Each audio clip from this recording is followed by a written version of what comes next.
來看這個山豬條的限制呢，其實伊是無差別來傷害動物的。動保團體是表示講，這山豬條毋但是會掠到浪動貓仔甲狗仔，甚至若准無細膩，閣會去掠到台灣烏熊，也是講石虎等等的野生動物。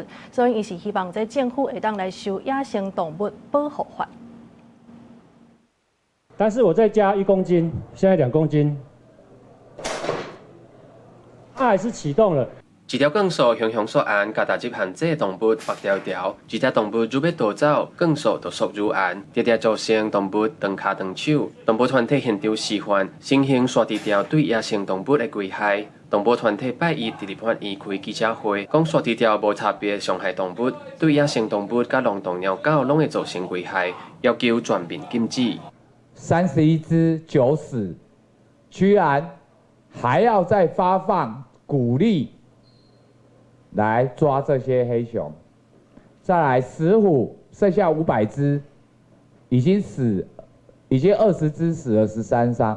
我們的農業部長在114年，其實他就在立法院承諾過，1年之內要禁止山豬釣，現在都已經幾年了。農業部長是這樣子的。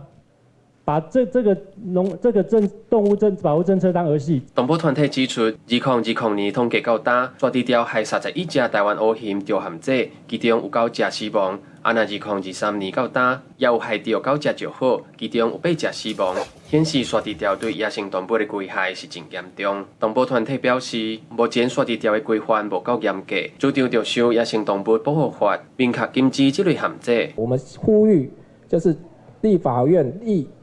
立法院希望他們可以快點去修法，去禁止掉這個山豬釣。動保團體表示，這擺記者會是為着6月27拜六佇凱達格蘭大道舉辦的集會活動暖身，希望解脫山林好友森林，要求政府全面禁止山豬釣，而且進一步立法規範相關限制，保護動物的安全。記者郭正陽、王志剛台北報道。